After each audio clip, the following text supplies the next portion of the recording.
Um fator que muitos historiadores colocam como uma possível causa do menor sucesso dos holandeses está no fato de que, ao contrário dos ibéricos, um cidadão não tinha tantos motivos para deixar as condições de vida da sua terra natal melhor naquela parte da Europa, para ir se aventurar numa realidade incerta, inóspita, como a que se mostrava nos trópicos. Isso teria forçado a Companhia das Índias Orientais, a empresa encarregada do empreendimento na América, a buscar auxílio em outros grupos sociais espalhados pela Europa, ou seja, não apenas as pessoas que integravam os povos e reinos que formavam a Holanda daquela época, mas outros grupos menos providos de esperanças em seus locais de origem. Então era um contingente cosmopolita, com uma tendência menor a criar raízes, um traço que, afinal das contas, se revelaria fundamental para o bom êxito econômico. Esses europeus que atenderam ao chamado de tocar a colonização holandesa no Nordeste se organizaram em torno de um estilo de vida fundamentalmente urbano. Povoavam áreas que receberam mais investimentos, como é o caso do centro do Recife e a região onde ficava a ilha de Antônio Vaz, onde o Maurício de Nassau construiu a sua residência, a sede do governo. Essa situação representava um grande contraste se comparada à realidade do modo de vida dos portugueses, muito mais baseada no campo, em torno dos engenhos e fazendas, espaços urbanos mais modestos, menos desenvolvidos, que não passavam na realidade de apêndices das grandes propriedades rurais, abrigando não mais que alguns serviços essenciais à burocracia e ao escoamento da produção. Então o estilo de vida que mais à frente, a partir do século XVIII, começou a aparecer em várias grandes cidades do Brasil, já eram em parte uma realidade no Recife da administração Nassau. Mas o fato é que esse espaço urbano da Nova Holanda não era uma consequência natural do sucesso econômico do empreendimento holandês no Nordeste. Na verdade, o que acontecia ali era mais uma estratégia. Palácios suntuosos como o Wilsburg, parques públicos que exibem a fauna e a flora do país, indígenas, expedições científicas que mostram as riquezas naturais do Brasil, a produção de artistas do porte do Franz Post, do Albert Eckalt. Tudo isso ajudava a reforçar o caráter de imponência da capital pernambucana frente ao restante do país, com cidades pouco equipadas que em quase nada diferiam dos ambientes rurais. Mas essa grandiosidade, aparentemente presente nessa organização urbana do Brasil holandês, não encontra correspondência nos resultados extraídos na produção agrícola, nas áreas rurais.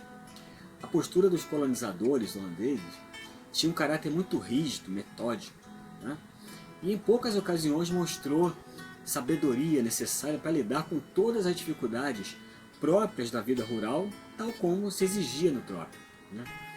Tanto que depois de já quase uma década fixados em Pernambuco, os próprios holandeses se alarmaram, ao constatar que a maior parte das terras produtivas na capitania estava na mão de portugueses.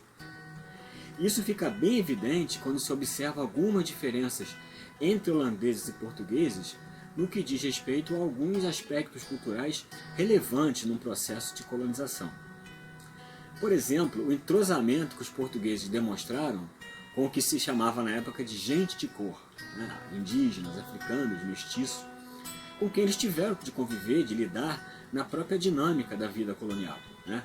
E isso jamais foi alcançado pelos holandeses, que eram mais impregnados da ideia de superioridade da sua raça, da sua cultura. E eles demonstraram falta de habilidade, inclusive em traços fundamentais, como a implantação da língua. Vários missionários protestantes, por exemplo, demoraram a perceber que a população respondia melhor à catequese quando era usada a língua geral, que era, afinal de contas, a língua falada no país. Os religiosos católicos dominavam muito bem. Só muito tempo depois, os calvinistas iam abrir mão de pregar em sua língua de origem e adotar a língua da terra. A religião, aliás, ela, ao que parece, também jogou contra os holandeses. Muitos estudiosos, como Sérgio Buarque de Holanda, por exemplo, apontam o caráter mais universalista, universalizante da Igreja Católica. É uma liturgia que contém muitos eventos de perfil social, procissões, festas, encenações, cenáculo, presépios, E tudo isso serve de modo muito mais eficaz para mobilizar indígenas, africanos, a população como um todo, e algo que era necessário para o êxito da exploração econômica das terras. Por outro lado, o cotidiano rígido, né, e até certo ponto monótono da religiosidade calvinista, muito baseado no estudo da Bíblia, num país quase totalmente analfabeto, não permitiu que essa atividade missionária, né, importante na colonização, realizasse um papel fundamental de integrar, de promover uma integração que tornasse os resultados interessantes. Então as belezas naturais que o Nassau procurou implantar no Recife, né, naturais e artificiais, com construções, com obras, na realidade tinha a finalidade de atrair investidores europeus para financiar a empreitada cara e trabalhosa que era extrair riqueza da América. Era necessário suprir lavoura do trabalho escravo. Né? Sem isso, a exploração econômica não tinha como trazer resultado. Era preciso introduzir técnicas modernas para o plantio, né? Conforme os holandeses pensavam à época. E tudo isso demandava uma soma de recursos que não poderiam vir apenas do investimento de uma organização privada, como era a Companhia das Índias Orientais.